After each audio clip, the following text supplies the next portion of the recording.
Hello, my loves. Happy Tuesday. It's June 17th, 2025, 2:26 p.m. London Standard Time. I just recorded a podcast with a friend, Olga. I'm so excited for it. We went with the flow. The internet cut out. She's in Vietnam at the moment. Business owner, next day executive, incredible human. Really great episode. Excited for it. I'll post it shortly. I just wanted to comment because I was going to make a podcast earlier about this morning. And she had a nice comment towards me that said, I hope to be as calm as you one day. And I said, well, peace and love to that statement. But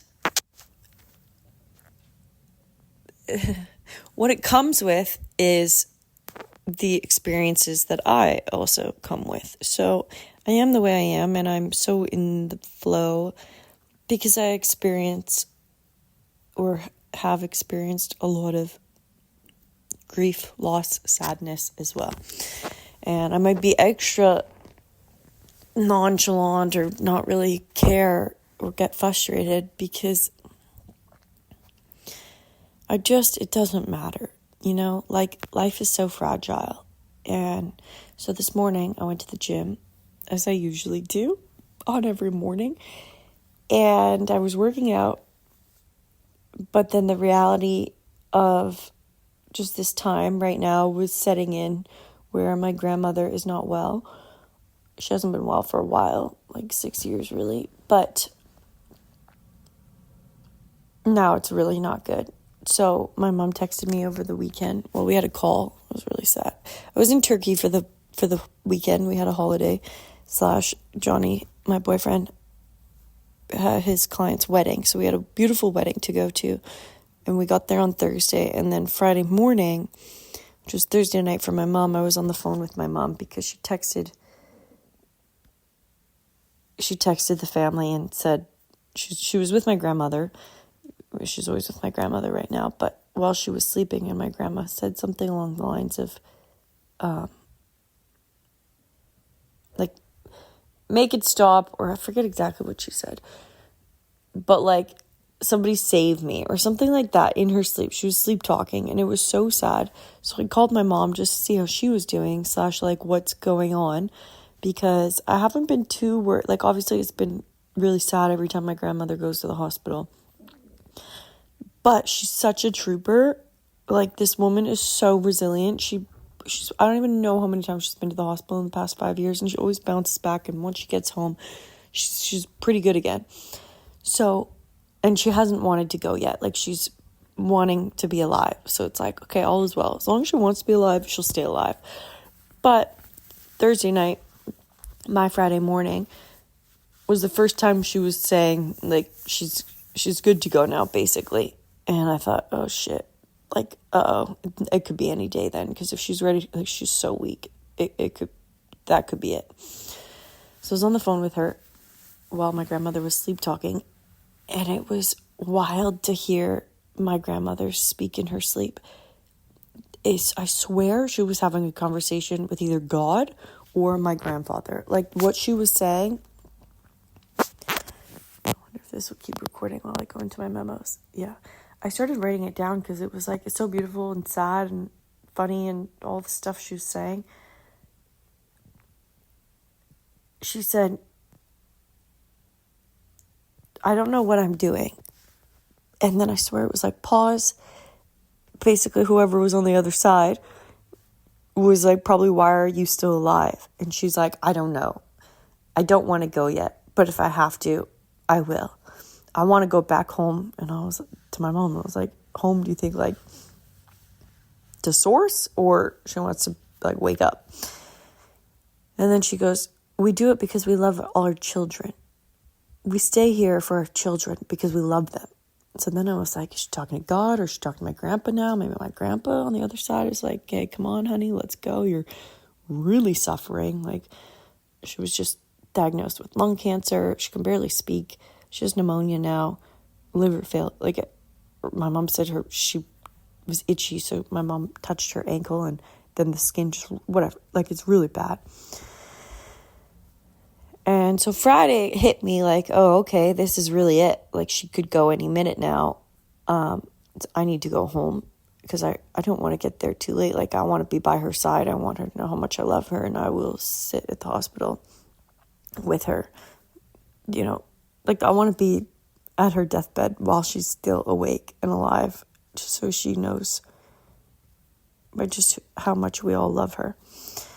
So that was quite emotional, and it was definitely a challenging weekend, because then the next day my mom texted me and said, come home, it's really not good. So I thought, okay, I've been waiting for this kind of call for a few months now, because when I was in Vancouver last time, she went to the hospital, and that's when she got they saw she had lung cancer, and it's healing. She probably shouldn't have stopped smoking. It was really only until she stopped smoking that then she couldn't speak, and now her body's in healing.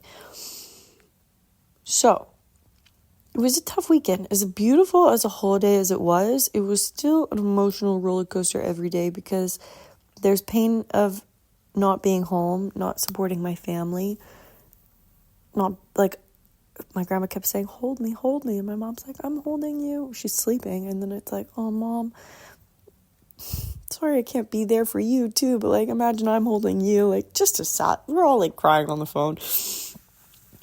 And how this ties into the podcast today is because my friend had said, oh, I wish I could be as calm as you. And it's like, the only reason why I'm so calm today is because I feel like I'm in just that kind of space, that in-between space where it's like, what is this thing that we're all doing, you know? And my boyfriend was just saying, like, that's the natural cycle of life, like, for somebody, you know, getting old and is sick and dying. And it's like, yeah, no, I get it. And then I realized I've only experienced sudden death before. Like, yes, my grandfather had been sick, but when he died, he did just like fall and hit his head, and then he was dead. We weren't expecting him to go, like, in that moment. And then I was in Costa Rica at the time, so I got a phone call to come home. And then my other aunt, she also died. Like, we weren't expecting her to die that morning. Our cousin had called and said she's dead, so we flew to Palm Springs. And then a year later, my cousin passed, who there's quite a few episodes about Alexandre. And that very much was an unexpected loss. My mom called me at 2:30 in the morning while she was in Hungary and I was in Vancouver, and said, go to LA now. Alexandre's in the hospital. Like, it's not looking good. She was in a coma. And so something about loss where I'm never there, and I always need to get on a flight. So then even yesterday, taking the plane, it was like, oh man, I understand this is the natural cycle of life, but it's just bringing back a lot of other losses that were unexpected. So I don't really necessarily know how to process a normal kind of end of life, because my experience with grief is tied to like a shocking experience. So I only really know the post death, and then dealing with that, where there's this denial, and then processing.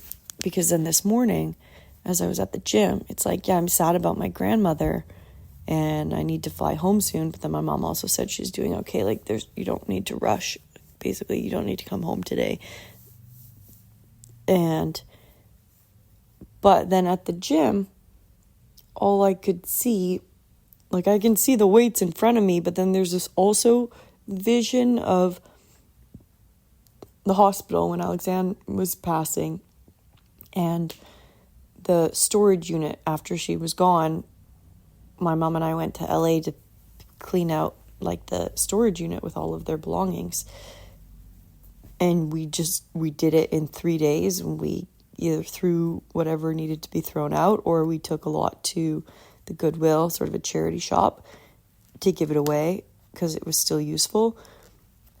And whenever I think about that, it's always an interesting memory, because I didn't cry those 3 days. Like, and I realized that's that's life helping you. Because if I were to be how I was this morning, I wouldn't have been able to do the task at hand of clearing out and going through each item of theirs and deciding, is it keep, give away, throw away, like what is it? I also wish I didn't keep anything. I kept one little chart or one little keychain, because during it, it's like all of these things are just things. They don't mean anything. They're just gonna get thrown out or given away. I have pictures of her. I have her in my memories. That's all I need. And that kind of is difficult sometimes, because for a while then it was like, okay, well, I wanted to throw out everything, because it's like all of this is just stuff. I don't need it. But then I thought, well, I actually am still alive. Like, duh. It's okay to have winter clothes and summer clothes and these tools and things that help me, because I am alive. Like, I don't need them, but they're useful, and that's okay. And then I was just processing that experience where I thought, wow, I didn't process it during the time because I couldn't. And that's nature helping me deal with what it was that I needed to do. Because if I was how I felt this morning, then I couldn't do it. I'd be like, it's so hard to even function. It's like hard to do life because you're just trying to process emotions. And no wonder people who have been through so much struggle in life, because it's so difficult to just do day-to-day life when you're trying to cope with this emotional roller coaster inside of you, which is also so normal and so many people experience. It's this back and forth of, in a way, I was telling Johnny, like, survivor's guilt, but not really, because I wasn't there. But like, I'm alive and I'm 28. She was 28 when she passed. I have this beautiful life ahead of me. Whenever things are incredible, there's always still like a bit of sadness there, because I know that she doesn't get to experience that. Like, I'm like when I'm in wherever traveling the world, it's like, oh, this is so beautiful. I'm so lucky. And then a bit of sadness of like, oh, I wish she had more of life. So that's kind of what's tied to now my grandmother. But I know it's different with her because she has had an incredible life. This is the natural cycle. Everyone's going to die eventually.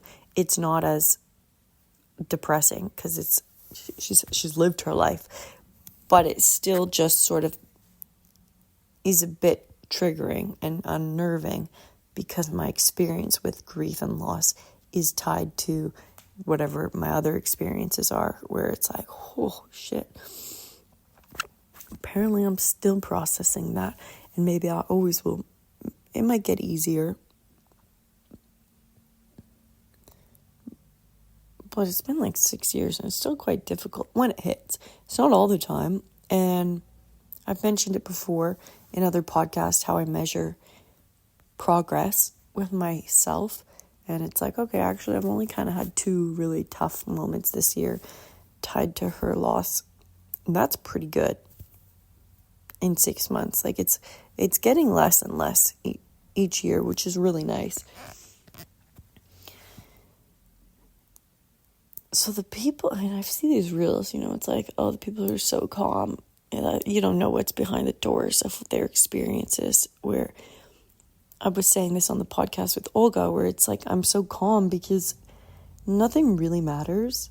Like, it matters while you're alive, and it matters for the next couple generations who you are and what you do.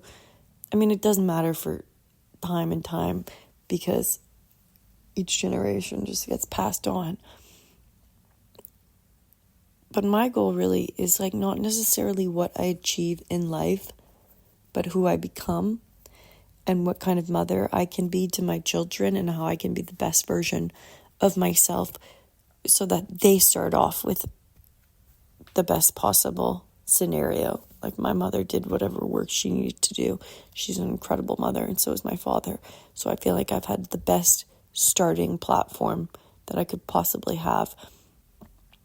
It wasn't until later, mid-20s, when I've experienced loss, but that's life. I wasn't like, didn't have a shitty upbringing or anything like that. It was incredible.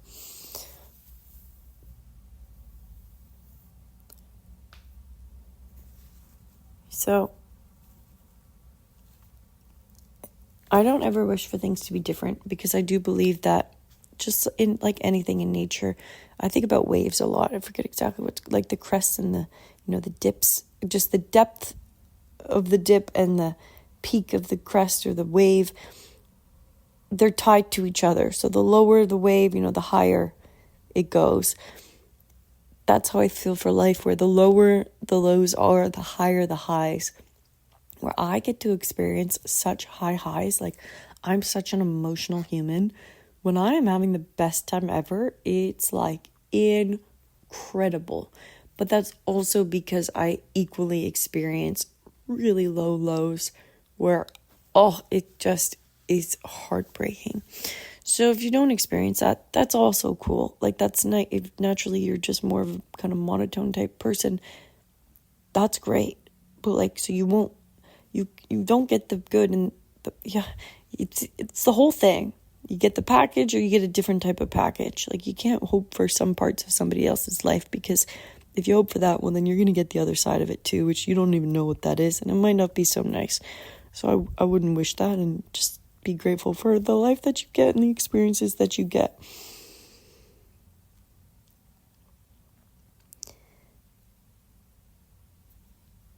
Yes.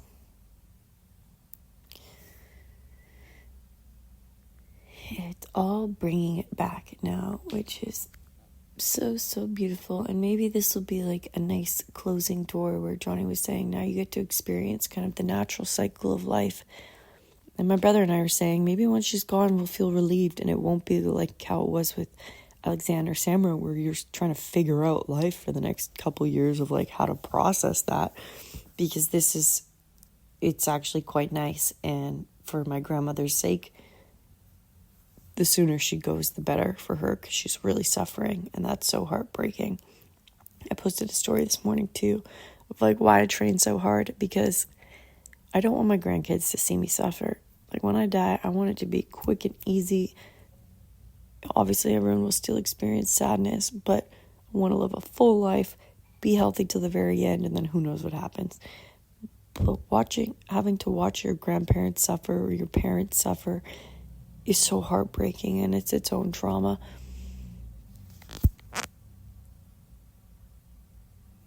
All right, enjoy.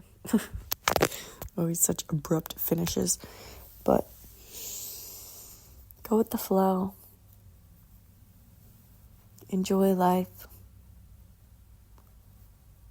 You're not here for that long, like probably around 100 years if you're lucky, 120 maybe. Do what makes you happy. Go see the world. It's not going to be easy the whole time, but it will be worth it. Go move if you're not happy. Leave your relationship. Find a new relationship. Anything is possible. I love you so much. I'm here for anything if you need it.